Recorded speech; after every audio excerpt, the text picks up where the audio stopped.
Hola a todos nuevamente, gracias por apoyar siempre este canal, les invito a que puedan suscribirse y darse una vuelta para ver los videos previos.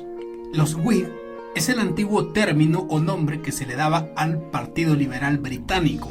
Proviene del gaélico escocés cuatrero y fue una manera bastante despectiva para referirse a los integrantes de un movimiento religioso nacido en el senado del presbiterianismo en la historia de Escocia, pero dejémoslo como políticos de su época.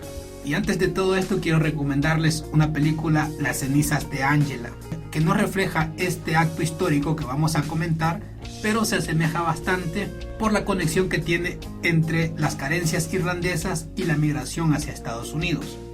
Muy buena película, se la recomiendo. En 1845, Irlanda, que es una isla como todos sabemos, sufrió un desastre alimentario y que tal hambruna llegó a cobrarse la vida de más de 1 millón de personas y empujó a casi 2 millones a migrar a otros lugares fuera de la isla, conocido popularmente como la Gran Hambruna Irlandesa. Algunos datos históricos dicen que redujo aproximadamente 1/3 de los habitantes de la isla de Irlanda. Fue tan brutal este azote y prolongado que cuando el empobrecido pueblo nativo americano de los Choctaw oyeron esa situación, reunieron un dinero que pudieron juntar, aproximadamente $170 de la época, y se lo enviaron a los irlandeses, que desde entonces se sienten bastante conectados por ese noble gesto en medio de la hambruna. En 1840 la isla de Irlanda formaba parte del Reino Unido de Gran Bretaña, se le llamaba Gran Bretaña e Irlanda, y carecían de un gobierno propio, aunque poseían más de 100 escaños en el Parlamento británico. Pero en la práctica, en términos sencillos, era una colonia del Reino Unido y esencialmente había sido empobrecida. Las mejores tierras habían sido dadas a los colonos, que en su mayoría eran protestantes ingleses y escoceses. El 85% de la población nativa irlandesa era católica. Ahí viene el conflicto de religiones y sobrevivían con muy poco, y así fue como acabaron dependiendo tanto de la famosa patata o la papa, como le decimos en Latinoamérica. Cayeron en el círculo de depender únicamente de un cultivo que ni era propio de la región, porque originariamente de Perú fue llevada por europeos después de las conquistas en América y se volvió un elemento rápidamente esencial en la dieta irlandesa y sobre todo su fácil cultivo. En las décadas anteriores la población de Irlanda había crecido muchísimo más que otras regiones del occidente de Europa.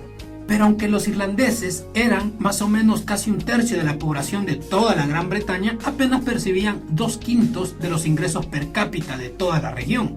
1/3 más pobre subsistía intercambiando mano de obra por un pedazo de tierra donde podían cultivar o intentaban cultivar. La mejor forma de sacar provecho a ese limitado terreno era sembrar papas, el alimento muy completo nutricionalmente y que no requería de mucho espacio para su cultivo y tampoco su almacenamiento. Pero hasta 1845 una plaga de hongos que atacaba las cosechas de papas se expandió por toda Europa. Según registros históricos, la plaga llegó desde México, y el factor que empobreció y afectó tanto a toda esta región era que no podías ver por fuera si la planta estaba enferma o no. Esto se evidenciaba hasta el momento de la cosecha. Cuando sacabas la papa veías que estaba podrida. De esta manera, cosecha tras cosecha, los irlandeses iban descubriendo que su principal fuente de alimentación se desvanecía. Con las continuas pérdidas de cosecha, se acumuló una gran tragedia para el pueblo irlandés. Y lo peor de todo, las acciones del gobierno británico, entonces en manos de los anteriormente descritos Whigs, el antiguo Partido Liberal, amplificaron o agudizaron más esta crisis. La élite y la clase media británica de la época no veían con buenos ojos las ayudas estatales para paliar esta crisis. Había una enorme falta de solidaridad y se anteponían 3 doctrinas económicas muy populares entre los gobernantes, muy estúpidas, pero así era en ese momento. Decían que ningún gobierno debía interponerse e interferir en la economía de un país, ya que estas intervenciones son por la misma fuerza del mercado y serían lo suficientemente libres para alcanzar el equilibrio por sí solas, es decir, dejarlos a su suerte. Por lo tanto, el gobierno británico no quiso traer comida ni impedir que ésta saliera del país. Esto provocó mayor desastre, ya que las grandes cantidades de alimentos salieron de Irlanda, mientras que el país se moría de hambre literalmente, por esa creencia de que el mercado se autorregularía. Tal situación jamás sucedió. Por el contrario, la regulación era en el estómago y se morían muchas personas. Pero bajo esta doctrina, el gobierno británico rechazó medidas como prohibir la exportación de granos en Irlanda. Es decir, ellos se morían de hambre pero les quitaban la comida para venderla. Tal cosa podría haber servido para alimentar a la población local. Pero al darse cuenta que eran unas grandes cantidades de muertes, había que hacer algo. Así que entre 1846 al 47, el gobierno decidió invertir en obras públicas para crear empleos, en una medida que no solo no duró, sino que solo proveyó a unos pocos de salarios que no fueron lo suficientes. Pero como es lógico, al pasar muchos meses e incluso años mal alimentado y aguantando largos periodos de hambre, la gente estaba muy debilitada y no tenía acceso a comida en abundancia. Tenía que hacer otros trabajos pesados. Y sobre todo los salarios eran extremadamente bajos. Todo fue un fracaso. Un total fracaso el intentar crear fuentes de empleo. Principalmente porque tenían que durar aproximadamente 12 horas al día, 6 días a la semana, para ganar una miseria que no alcanzaba para comer. Pero para finales de 1846 ya la mortalidad era en masas en Irlanda. La medida anterior no duró más que un invierno y fue reemplazada por comedores populares. En el verano de 1847 llegaron a alimentar a 3 millones de personas, pero este esquema apenas duró solo 6 meses. Y el motivo fue nuevamente para evitar la intervención estatal dentro de la, entre comillas, economía. Porque seguían insistiendo los gobernantes, la idea de alimentar directamente a una gran proporción de la población irlandesa violaba todas las preciadas nociones de los Whigs de cómo un gobierno y una sociedad debe funcionar. Y peor todavía, el mismo gobierno no ayudó, no facilitó la migración de los irlandeses, al grado que la gente incluso necesitaba una ayuda estatal para poder moverse de sus provincias y buscar otros lugares donde asentarse, cosa que no sucedió. Contrario a eso, luego de cerrar los comedores populares, únicamente se tuvo que recurrir a las workhouses o asilos para pobres. Lógicamente nadie quería ir a esos lugares.